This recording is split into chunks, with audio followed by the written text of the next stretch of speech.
মাথার ভেতরে বিজ্ঞান প্রমাণ করছে, আমি যা বলছি স্তরগুলো আপনি মিলাবেন। এই মাথার ভেতরে পুরাটাই 7টা জিনিস আল্লাহ এর ভেতরে ঢুকিয়ে রেখেছেন। ফ্রন্টাল লব আছে, এখানে প্যারাইটাল লব আছে, টেম্পোরাল লব আছে, অক্সিপিটাল লব আছে, মোটর কর্টেক্স আছে, সেন্সরি কর্টেক্স আছে, বাক শক্তি আছে।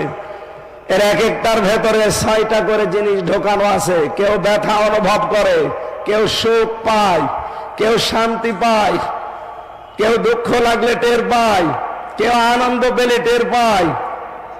এরকম 70,000 জিনিস আমাদের এই মাথার ভেতর থেকে ওরা শরীর আল্লাহ কন্ট্রোল করার জন্য দিয়ে রেখেছেন। 70,000 তার বলা হয়, যেগুলোকে সূক্ষ্ম সূক্ষ্ম তার দিয়ে। বিজ্ঞান জানিয়েছেন একটা তার যদি অকেজ হয়ে যায় আপনি পাগল হয়ে যাবেন, নিজের পায়খানা নিজে খাবেন। সুতরাং যে আল্লাহ এখনো পর্যন্ত আমাদের সবগুলো অর্গান ঠিক রেখে সুস্থ রাখলেন, জবান খুলে তার জন্য বলেন আলহামদুলিল্লাহ। নবীজির হাদিস পড়েছিলাম আমরা, তিরমিজি শরীফে নবীজি বলেন, মান ইত্তাবাআল হুদা বিগাইরিল কুরআন আদাল্লাহুল্লাহ। পৃথিবীতে যে লোকটা আল্লাহর পাঠানো এই আখেরি কালাম কোরআনে কারীম বাদ দিয়ে কোন জায়গায় হেদায়েত পাওয়ার জন্য ছুটে যাবে, তার নিয়ত যদি ভালো থাকে আল্লাহ নিজে দায়িত্ব নিয়ে তাকে গোমরা বানিয়ে দেবে। চট্টগ্রামবাসী শব্দের দিকে খেয়াল করলে আমরা দেখি, নবীজি যদি দল্লা ইয়াদুল্লু দিতেন, সোলাসি মুজাররদ থেকে যদি এ শব্দটা আসতো, বাংলা অর্থ দাঁড়াতো আপনি নিজেই নিজেকে খারাপ বানিয়ে ফেলেছেন। দল্লা ইউদিল্লু বাবে ইফআল থেকে আসার কারণে বাংলা অর্থ দাঁড়িয়েছে আপনার হয়তো নিয়ত ভালো ছিল, এমন কোন জায়গায় গিয়েছিলেন ভালো হওয়ার নিয়তে, কিন্তু সেখানে কোরআনে কারীম ছিল না, কোরআনের কর্মসূচি ছিল না। এই জন্য আল্লাহ নিজে রাগ করে আপনাকে দায়িত্ব নিয়ে আরো গোমরা বানিয়ে দেবেন। বলেন নাউজুবিল্লাহ। কথাটা ওজন কত আপনি এখনো টের পাননি। চট্টগ্রামবাসী খুব খেয়াল করে হাদিসের দিকে মনোনিবেশ করেন। নবীজির কথা ছিল আদাল্লাহুল্লাহ, আল্লাহ নিজে দায়িত্ব নিয়ে তাকে গোমরা বানিয়ে দেবে।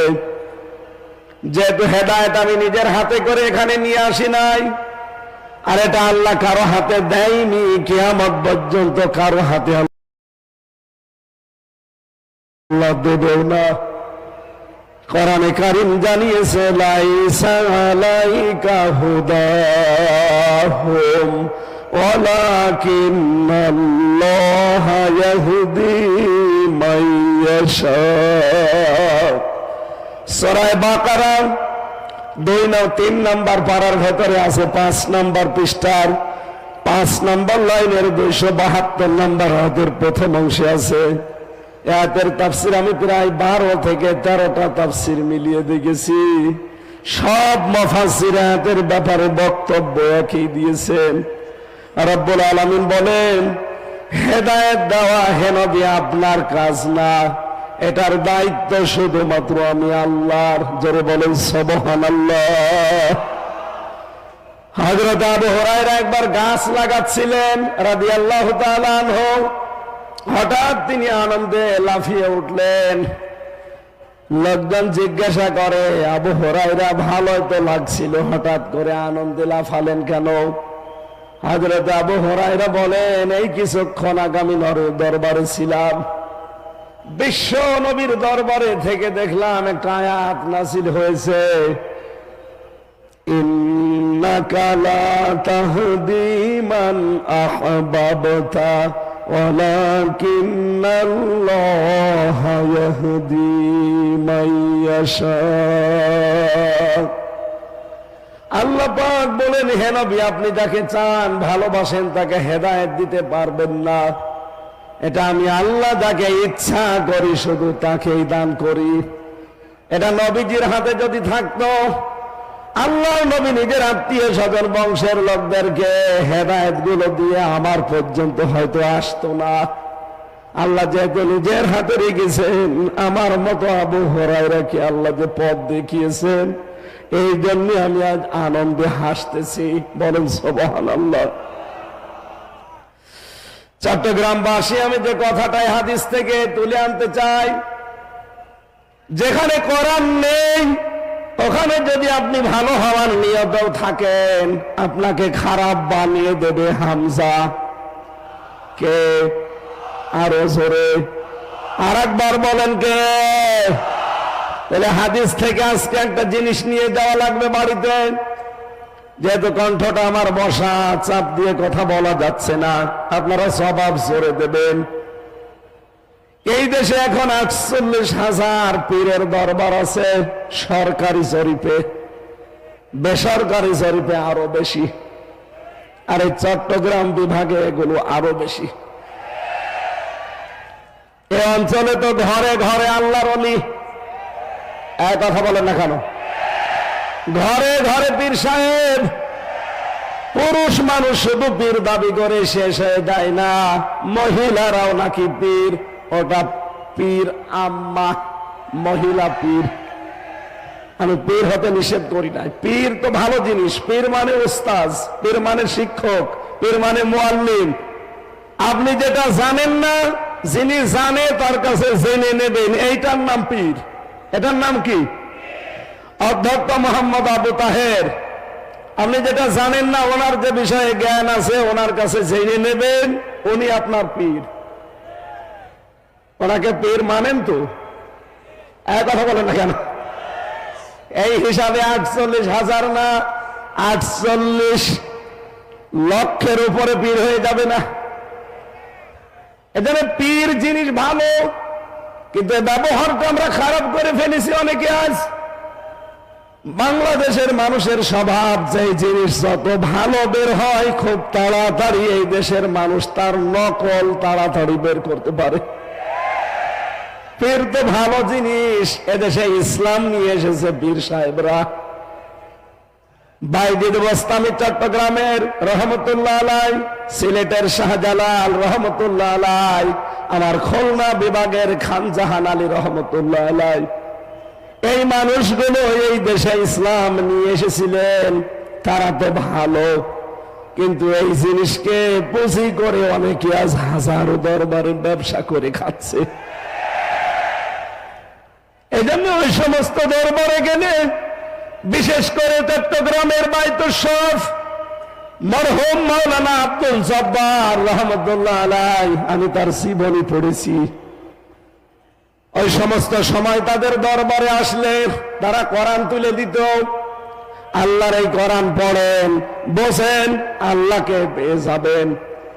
কিন্তু আমরা আশ্চর্যের সাথে লক্ষ্য করে দেখছি, এই 48,000 দরবারের পরবর্তীতে যারা এ দরবারগুলো এখন দায়িত্ব পেয়েছে, তাদের বংশধর, তাদের সন্তানাদিরা এখনো অনেকে আর কোরআনের উপরে নেই। হাদিস ছিল কি? কোরআন যেখানে নেই ওখানে যদি আপনি ভালো হওয়ার নিয়তেও যান, আপনাকে খারাপ বানাবে কে? এই জন্য এই সমস্ত দরবারগুলোতে মানুষ কিন্তু ভালো হওয়ার নিয়তে আমরা যাই, কিন্তু অধিকাংশ জায়গায় দেখি ভালো হওয়ার পরিবর্তে মানুষ আরো খারাপ হয়ে যায়। আমি নাম ধরে বলছি আপনাকে সরাসরি জানার জন্য। এই বাংলাদেশে হাজার হাজার দরবারের ভেতরে অন্যতম একটা দরবার রাজার কুতুববাগ। এই কথা বলেন না কেন? দেওয়ানবাগ। ওদিকে ফরিদপুরের আটরশি, সুরেশ্বরী, চন্দ্রপাড়া, আমার কুষ্টিয়ার লালনের মাজার, এই চট্টগ্রাম, সিলেট, বরিশাল, এ সমস্ত বিভাগ থেকে মানুষেরা দলে দলে পালে পালে কুষ্টিয়ার লালনের মাজারে যায়। আপনারা যান তো ভালো হওয়ার নিয়তে, যে ওখানে আল্লাহর ওলি শুয়ে আছে লালন শাহ। কিন্তু ওখানে কোরআন চলে না, কোরআনের কোন কর্মসূচি ওখানে নেই। ওখানে সব হয় প্রকাশ্য শিরিক, কুফরি আর বেদাত। সারা বাংলাদেশ সহ বিশ্বের আমি যতগুলো জায়গার খবর জানি, গাঁজা খেলে পুলিশে ধরে না আমি পাইনি, কিন্তু লালনের মাজারে পুলিশ পাহারা দিয়ে গাঁজা খাওয়ায়। পৃথিবীতে আমার মনে হয় একটা নিরাপদ জায়গা যেখানে পুলিশ পাহারা দিয়ে গাঁজা খাওয়ায়। এই জায়গায় মানুষ যাচ্ছে ভালো হওয়ার নিয়তে, ভালো হওয়ার পরিবর্তে মানুষ আরো খারাপ হয়ে যাচ্ছে। এই কারণে আগে বিড়ি খেত না, এখন বিড়ি খায়। আগে গাঁজা খেত না, এখন গাঁজা খায়। এই কথা বলে না কেন? কেন? কারণ কোরআন নেই। তুই ওখানে গেলি কেন? বলেন বলেন। সুতরাং এই বাংলাদেশে 48 লক্ষ যদি দরবার তৈরি হয়, যেই দরবারে কোরআন নেই, কোরআনের কর্মসূচি নেই, ওই দরবার যদি আমার বাবাও তৈরি করে, ওই দরবারে আমি আজকে থেকে নেই। কারা কারা সিদ্ধান্ত নিয়ে বাড়ি যেতে পারবেন দেখি হাত তোলেন মুসলমান। লিল্লাহি তাকবীর।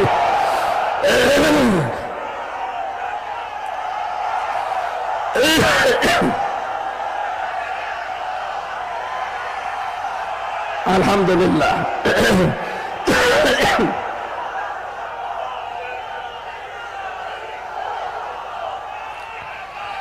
আমার ভাইরা,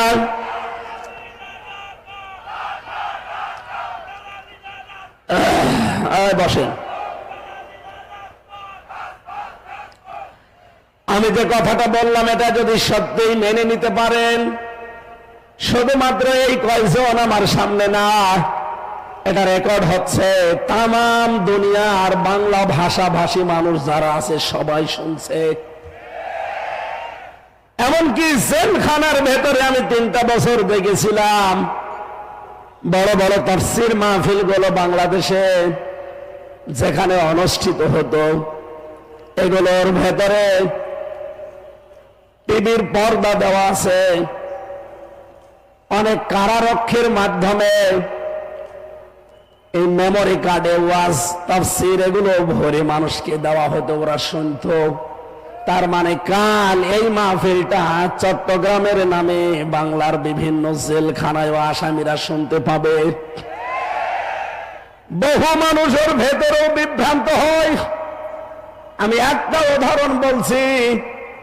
আমার সাথে জেলখানায় ছিল একজন 25 বছর চিত্রনায়ক সোহেল চৌধুরী হত্যা মামলার আসামি মামুন। আমরা 2:30-3টায় উঠতাম জিকির করার জন্যে, তাহাজ্জুদ পড়ার জন্যে। দেখতাম ওই ভাই 3টার দিকে উঠে জোরে জোরে জিকির করতেছে। কোন জাতের জিকির না, বানানো জিকির। কি জিকির? উনি জিকির করছে ইয়া রাসূলুল্লাহ, ইয়া রাসূলুল্লাহ। কি গো? মাওলানা মামুনুল হক আর আমি এক জায়গায় ছিলাম, নামাজ ভুল হয়েছে তো ওর জিকিরের ঠেলায়। একদিন ডাক দিয়ে বললাম যে ভাই কি করেন? ও যে হুজুর জিকির করি। কিসের জিকির? রসুলের ইশকে। ও, আপনি ইয়া রাসূলুল্লাহ, ইয়া রাসূলুল্লাহ জিকির পেয়েছেন কোথায়? বলছে আমার এই জেলখানায় আমার রুমে একজন সবুজ পাগড়ি মাথায় দেওয়া মাইজ ভান্ডারী বাবার মুরিদ এসেছিল। উনি আমাকে এই জিকির শিখিয়েছে যে তাড়াতাড়ি যদি বের হতে চান তাহলে ইয়া রাসূলুল্লাহ জিকির করেন। মাওলানা মামুনুল হক আর আমি 2জন বললাম যে ভাই ইয়া রাসূলুল্লাহ বলে কোনো জিকির নেই। জিকির একটা ইবাদত। রাসূলের নামে আপনি দরুদ শরীফ পড়তে পারেন, কিন্তু জিকির যদি করতে হয় এই পৃথিবীতে একমাত্র করা লাগবে আমার আল্লাহর নামে। কোরআনে কারীম জানিয়েছে ওয়াল্লাযীনা লা ইয়াদউনা মা'আল্লাহি ইলাহান আখার। সূরা ফুরকান 68 নম্বর আয়াতের প্রথম অংশে আছে, রব্বুল আলামিন বলেন, রহমানের বান্দা তো তারা যারা আল্লাহর সাথে অন্য কাউকে ডাকে না। চট্টগ্রামবাসী, সারা বাংলাদেশের 64 জেলাতে আমার এই ছোট্ট জীবনে আমার যাওয়া আছে। আমি দেখেছি সবচেয়ে বেশি জিকিরের নামে ভণ্ডামি হয় চট্টগ্রাম বিভাগে। জিকির একটা ইবাদত, এইটা নিয়ে পাগলামি শুরু হয়েছে। আপনি আল্লাহ বাদে কারো নামে জিকির করতে পারবেন না। এই কথা বলেন না কেন? এই যে ফেনী, কুমিল্লা, ব্রাহ্মণবাড়িয়া কোন বিভাগে? চট্টগ্রাম। বলেন বলেন, এখান থেকে জিকির গুলো বেশিরভাগ আবিষ্কার হয়। এরা আল্লাহর নামে কিছুক্ষণ জিকির করার পরে দেখি জিকির করে, ইয়া রাসূলুল্লাহ, ইয়া আলী বাবা, দয়াল বাবা, কেল্লা বাবা, ফতে বাবা, শাহ আলী বাবা। সাবধান মুসলমান, এদের পরবর্তীতে 69 নম্বর আয়াত, ইউদাফু লাহুল আযাবু ইয়াউমাল কিয়ামাহ। আল্লাহ পাক বলেন, আমার নামে জিকির করে আর পাশাপাশি অন্য কাউকে যারা জুড়ে ডাকে তাদের শাস্তি হবে ডবল। এদের লাইভ চলছে, আমি জানি ওনাদের কানেও যাচ্ছে। চট্টগ্রামের মুসলমানেরা, আপনার হাতে পায়ে ধরে বলছি, আমি আপনাকে বাঁচাতে চাই। আমি কোরআন দিয়ে দলিল দিয়েছি। আপনি যে বাবার কথা মতো জিকির করেন, উনি যদি কোরআনের দলিল দিতে পারে, আমি আজকে আয়াত পড়ব না, আর বাদ দিয়ে দেব। কিন্তু আপনাকে কোরআনের দলিল দেওয়া লাগবে। কথা বলেন ঠিক কিনা? কিসের কেল্লা বাবা, কিসের ফতে বাবা, কিসের শাহ আলী বাবা? কোন বাবার নামে দুনিয়ায় জিকির নেই। জিকির হবে কার নামে? এমনকি লাভ ফাল দেওয়া জিকিরে নেই। জিকির হবে মনে মনে, কান্না জড়িত কণ্ঠে, মৃদু আওয়াজ দিয়ে, আবেগ দিয়ে। সূরা আরাফের 205 নম্বর আয়াতে 6 নম্বর আয়াতে আল্লাহ দলিলগুলো দিয়েছেন, আর আপনি বানিয়ে নিয়েছেন। এত জোরে জোরে লাফান, ফেরেশতারা পর্যন্ত আশ্চর্য হয়, আসলাম কোন দেশে। সাবধান, আজকে থেকে আর জিকির করা যাবে না আল্লাহ বাদে অন্য কোন নামে। জেলখানায় 25টা বছর ওই লোকটা, সে একটা মাজলুম মানুষ হয়ে গেছে। তাকে আপনি একটা ভালো জিকির শিখিয়ে দেবেন না, একটা নতুন আবিষ্কার করা জিকির আপনি শিখিয়ে তার জীবনটা আপনি ভুল পথে ঠেলে দিলেন। নিজেও তো জাহান্নামে যাচ্ছেন, ওই মানুষটাকেও সাথে নিয়ে যাচ্ছেন। এই কথা বলেন না কেন? সুতরাং বাংলাদেশে আলেম নামে কিছু জালেম পয়দা হচ্ছে। আমি নাম নিতে চাই না, তাদের আমার ঘৃণা লাগে।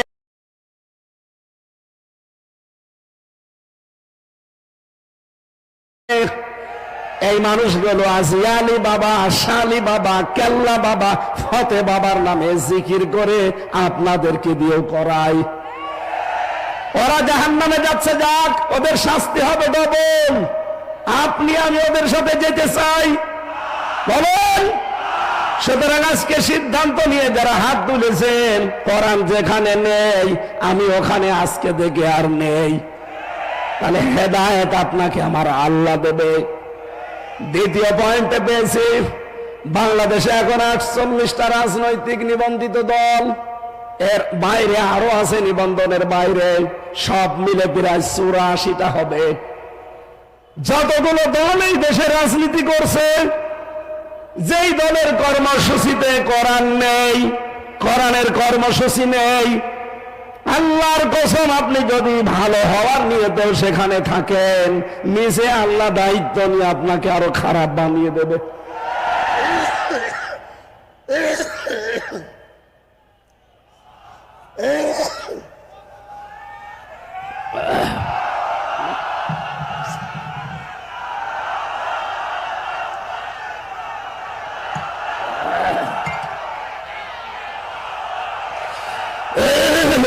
ঠিক আছে, বীর চারতলাবাসী, আজকে থেকে এখনই সিদ্ধান্ত পরিবর্তন করা লাগবে। আমি আমার বাবার কথা বলছি না, আল্লাহর কসম আমি আমার ঈমান থেকে কথা বলছি।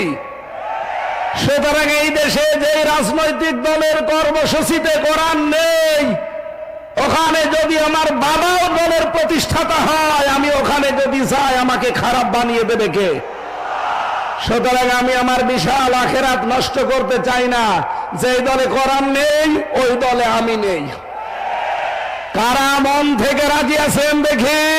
লিল্লাহি তাকবীর। এই দেখেন তো, হাত তোলেনি কে? দেখেন,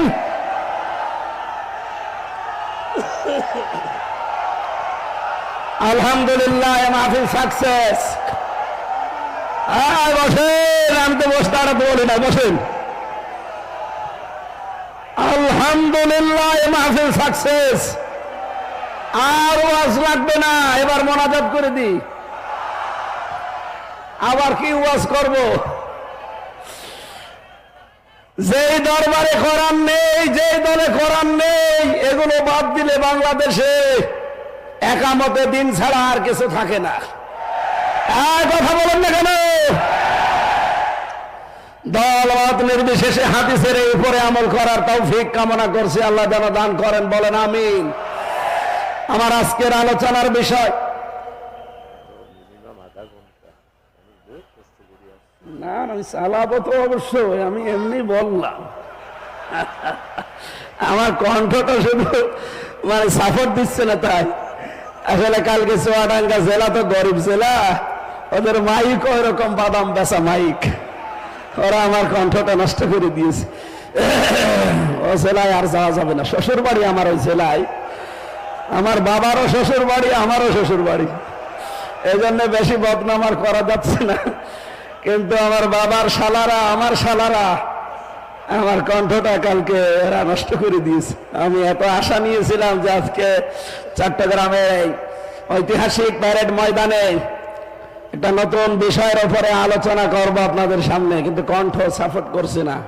যারা কথা বললে যে স্তরগুলো ভেঙে যাচ্ছে। কয়টা স্তর পার করে কথা হয়? একটু মাঝে মাঝে ঝামেলা হলে আপনারা কিছু মনে করেন না, আসলে সাপোর্ট দিচ্ছে না। 3টা বছরে জালেমরা এমন কোন টর্চার করে নাই। ফাঁসির ওই কন্ডেম ছেলে আমার 11 ঘন্টা টাঙিয়ে মাজায় দড়ি দিয়ে পিটিয়েছে। খাবার দাবার তো দিতই না, ওই যেন মরে না যায় তাই। যোগাযোগ বিচ্ছিন্ন। আমার দিকে সিসি ক্যামেরা টাক করা, কেউ যেন আমার সাথে কথাও না বলে। আর দায়িত্ব দিতে আমার কারারক্ষী যারা, দেবদুলাল, সুব্রত বালা, কাঞ্চন কুমার, অসিত রায়, এতো সব আল্লাহর ওলি। এর কাছে আলেমি কি আর জালেমি কি? ওর কাছে তো 2-একটা কোরআন হাদিসের কথা বলবো, ও তো আল্লাহকে বিশ্বাস করে না।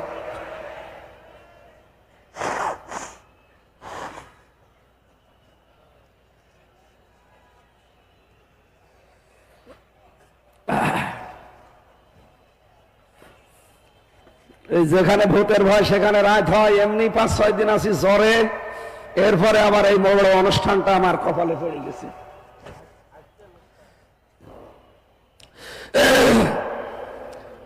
আমি এক কথায় জবাব দিলাম না, মাহফিল যা বলার হয়ে গেছে। কিন্তু আপনারা যদি এই 2টা কথা ঠিক রাখতে পারেন, আল্লাহর কসম দেশে ইসলাম সামনে আমাদের চোখে আমরা দেখতে পাচ্ছি। কারণ বিজয় যদি আসে তাহলে 9টা লক্ষণ আল্লাহ মানুষকে দেখায়। সূরা নসরের প্রথম 2টা আয়াতে আপনি দেখবেন 2টা আছে, ইযা জাআ নাসরুল্লাহি ওয়াল ফাত, যখন আসবে আল্লাহর সাহায্য তখন আপনি বিজয় দেখতে পাবেন। বিজয়ের চিহ্ন, নমুনা, সিমটাম 9টা। কয়টা? তার প্রথমটা হচ্ছে ওয়ারাআইতান নাস ইয়াদখুলুনা ফি দীনিল্লাহি আফওয়াজা। হে নবী, আপনি দেখবেন দলে দলে, পালে পালে মানুষ ইসলামে প্রবেশ করছে। আপনি 2024 সালের আগস্টের 5 তারিখের আগ পর্যন্ত জরিপগুলো দেখবেন, বাংলাদেশ সহ ইন্টারন্যাশনাল যত জরিপ আছে এগুলোর খোঁজ খবর রাখা লাগবে আমাদের চোখ কান খোলা রেখে। এর আগের জরিপ আমি দেখেছিলাম, মাত্র 100 জনের 15 জন মানুষ চাইতো এদেশে ইসলাম কায়েম হোক। মাত্র 100 জনের 15 জন। তার ভেতরে হয়তো একজন আলহাজ শাহজাহান চৌধুরী আছে। এই 100 জনের 15 জনের ভেতরে উনি একজন। অথচ এই 5.5 মাসের ব্যবধানে ভয়েস অফ আমেরিকা, মাইক্রোসফট, আমেরিকার গোয়েন্দা সংস্থা 3 দিন আগের রিপোর্ট, ওরা বাংলাদেশ সহ বিশ্বের যতগুলো দেশ নিয়ে রিপোর্ট করে, ওরা তো আমাদের মামাতো ভাই খালাতো ভাই না। এই কথা বলেন না কেন? কোরআনের বর্ণনা, লাতাজিদান্না শাদ্দান্নাস আদাওয়াতাল লিল্লাযিনা আমানুল ইয়াহুদা ওয়াল্লাযিনা আশরাকু। হে নবী, আপনি মুসলমানদের চরম এবং পরম শত্রু, দুশমন হিসাবে 2টা জাতিকে দুনিয়ায় দেখবেন, জঘন্যতম দুশমন। একটা হচ্ছে ইহুদি আর একটা মুশরিক। ইহুদি তো আছেই, মুশরিক বলতে এখানে খ্রিস্টানরাও, কারণ তারা 3 খোদায় বিশ্বাসী। পৃথিবীতে শুধু মুসলিম বাদ দিয়ে 4,500 ধর্মের লোক আছে, সবাই প্রকারান্তে মুশরিক। এই কথা বলেন না কেন? সেই হিসাবে তারা যেহেতু মুশরিক, ওরা কখনো মুসলমানের কোনো উপকার হোক এমন খবর প্রকাশ করা ওদের দ্বারা সম্ভব না। কিন্তু সত্যটা প্রকাশ করে দিয়েছে। আমেরিকার গোয়েন্দা সংস্থা জানিয়েছে বাংলাদেশে 3য় একটা ইসলামপন্থী শক্তির উত্থান হতে যাচ্ছে। এই দেশে এখন 100 জনের 58 জন মানুষ চাচ্ছে যে দেশে ইসলাম কায়েম হোক।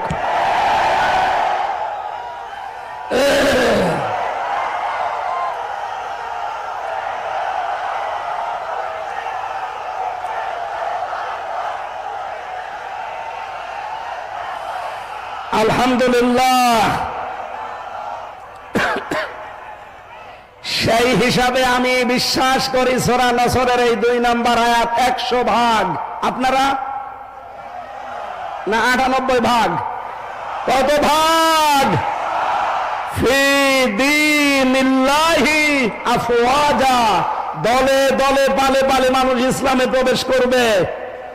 আগে আলহাজ শাহজাহান চৌধুরী যদি কুষ্টিয়ায় যেতেন, খুব বেশি হলেও 200 থেকে 500 মানুষ হতো। এখন শাহজাহান চৌধুরী কুষ্টিয়ায় যাক, আমিরে জামাত ডক্টর শফিকুর রহমান কুষ্টিয়ায় যাক, চরমনায়ের পীর সৈয়দ রেজাউল করিম সাহেব যাক, 200-500 না, 2 থেকে 5 লাখ মানুষ কমপক্ষে হবে, কোনো ব্যাপারই না। এটা আফওয়াজার ভেতরে পড়ে না। মাত্র 5 মাসের ব্যবধানে যদি অবস্থা আল্লাহ তৈরি করে দেয়, আর 5 মাস যেতে দেন। এই জন্য সৈয়দ মুফতি রেজাউল করিম হাফিজাহুল্লাহ 3 দিন আগে উনি সাংবাদিকদেরকে জানিয়েছেন যে নির্বাচন 1 থেকে 1.5 বছর পর হোক, অসুবিধা নেই। পেছন দিক থেকে দেখলাম একজন জামা টেনে ধরছে। তার মানে সে বুঝে ফেলেছে যে না, হবে না। হুজুর সব এক হয়ে গেছে। দেশের দাড়িওয়ালা, টুপিওয়ালা, নামের আগে যাদের মোহাম্মদ, নামের শেষে হুসাইন, এদেরকে আর থামানো যাচ্ছে না। এরা সব এখন এক হয়ে গেছে। সুতরাং আমি বিশ্বাস করছি কিছুদিনের ভেতরে দেখবেন 100 জনের 100 জন মানুষ বাংলাদেশে বলবে আমরা কোরআনের রাজ কায়েম করতে চাই। আল্লাহ যেন এটা দেখে মরার তৌফিক দেন, বলেন আমিন। জেলখানার 3টা বছরে ফাঁসির কন্ডেম সেলের ভেতরে যেহেতু যোগাযোগ বিচ্ছিন্ন ছিলাম, আল্লাহর সাথে সম্পর্ক আমার খুব ভালো ছিল। 24টা ঘন্টায় কোনো কাজ নেই। বই পড়ার জন্য কারারক্ষীকে বললে যেহেতু দেবদুলাল এনে দিত বঙ্গবন্ধুর আত্মজীবনী, ও ছাপা পড়ে আমি করবো কি? বলতাম যে স্যার একটু বই এনে দেন। একদিন নিয়ে এসে দিল বঙ্গবন্ধুর ছেলেবেলা। আমি বললাম এটা লাগবে না। তারপরের দিন বললাম, উনি নিয়ে এসে দিল বঙ্গবন্ধুর চীন সফর। স্যার আর বই নেই? হ্যাঁ আছে, নিয়ে আসেন। এরপরে নিয়ে এসে দিয়েছে বঙ্গবন্ধুর আত্মজীবনী। একদিন রাগ করে বলে ফেললাম যে বই নিয়ে আসার আর জায়গা পান না, আমার ফাঁসি চাই, এই বইটা নিয়ে আসতে পারেন না? এই বই পড়তে নেই। পড়তে নেই কেন? ওইটা নিয়ে আসেন। আমি মেজর ডালিম বলছি ওই বইটা নিয়ে আসেন। আপনি যেহেতু অন্য ধর্মের মানুষ, আপনি তো আনবেন না, তো অন্তত কোন মুসলমান কারারক্ষীকে বলেন সে যেন একটা তাফসির আমার এনে দেয়। আল্লাহর ইশারা এনে দিয়েছে ফি জিলালিল কোরআন আর তাফহিমুল কোরআন। আমি যেই দুইটাকে সবচাইতে বেশি ভালোবাসি। 3টা বছর মাওলানা মামুনুল হক, মাওলানা শাকাওয়াত হোসেন রাজি আর মুফতি নূর হোসাইন নুরানি হাফিজাহুল্লাহ, 3 জন আলেম আমার পাশে ছিল। খুব বড় মাপের আলেম তারা, কওমি মাদ্রাসার বড় ভালো মানুষ। অনেক অবদান আমার এই 3 বছরে তাদের জীবনে আর আছে। আমি তাদের কাছে ঋণী হয়েছি, তাদের কাছে অনেক কিছু পেয়েছি, বিশেষ করে আরবি গ্রামার। আমি কোরআনের সাথে তাফসিরের সাথে মিলিয়ে মিলিয়ে যেগুলো পেয়েছি, 3টা বছর আল্লাহকে আমি একটা কথাই মনে হয় বেশি বলেছি, আল্লাহ জীবনে আমি কিচ্ছু চাই না, কোনদিন বের হতে পারবো কিনা তাও জানি না, কারণ জালেম যে এইভাবে পড়ে যাবে কেউ কল্পনাও করে না। আমার একটাই দোয়া ছিল, মাবুদ যদি বাইরে কোনদিন যেতে পারি, অল্প সময়ে মেন কথাগুলো তোমার বান্দাদের সামনে সহজ সরল ভাষায় যেন বলতে পারি, সেই তৌফিক আমাকে দিও। আর আমি চর্ম চোখে যেন দেখে মরতে পারি যে 56,000 বর্গ মাইল এই কালাম দিয়ে চলছে।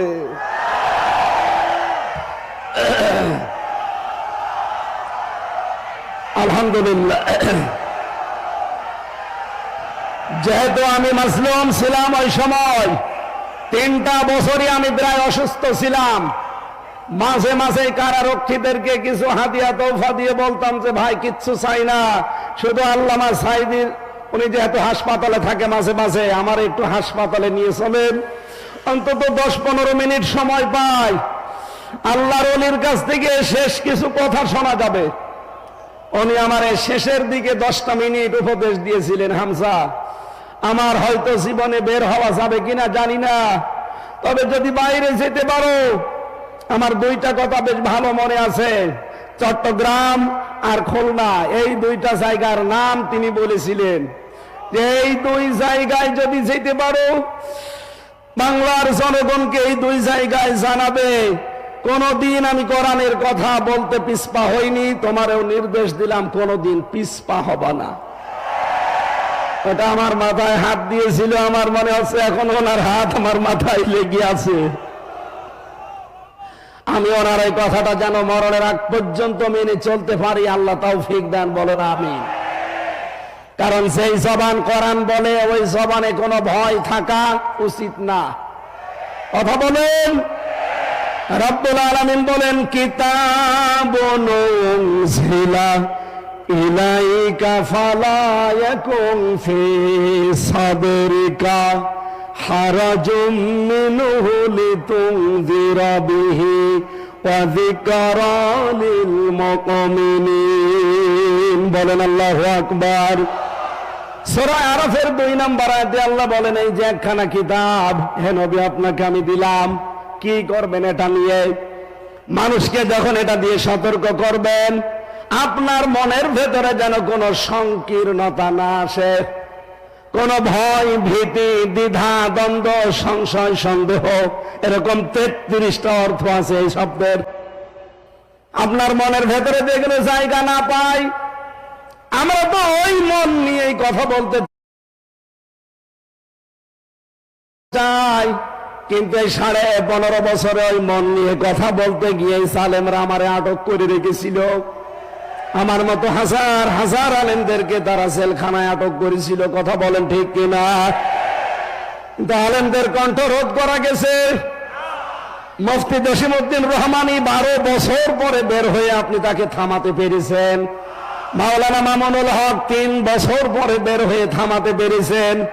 আল্লামা সাইদি রহমতুল্লাহ আলাইহি 13 বছর পরে যদি বের হতেন তাকে থামাতে পারতেন না। এই জন্য আমরা চেষ্টা চালাবো হারাজন শব্দের হক আদায় করে কথা বলার। হারাজনের ব্যাখ্যা আমি পেয়েছি 2টা। 1 নম্বরে তাফসীরে ফি জিলালিল কোরআনে পাবেন, রব্বুল আলামিন বলেন, হে নবী আপনি যখন কোরআন প্রচার করতে যাবেন, অনেক মানুষ এমন আছে আপনার কণ্ঠে কোরআন শোনার পর ওরা না বুঝে মন খারাপ করতে পারে, এরকম মানুষ চট্টগ্রাম বিভাগে নেই? আছে।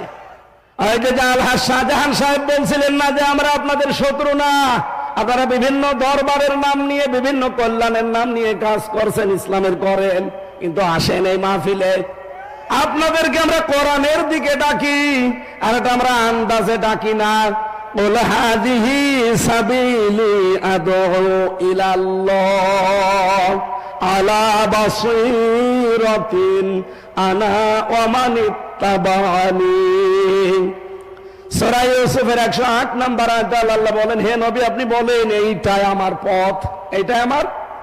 আমি মানুষকে আল্লাহর দিকে ডাকি, আমি আন্দাজে ডাকি না, আমি বুঝে শুনে ডাকি। এইটাই আমার পথ, এবং আমাকে যারা অনুসরণ করবে তাদের এই একই পথ। সেই হিসাবে আমরা আপনাদেরকে আহ্বান জানাচ্ছি, আপনি আসেন কোরআনের কাছে, কোরআন পড়েন, কোরআন বোঝেন।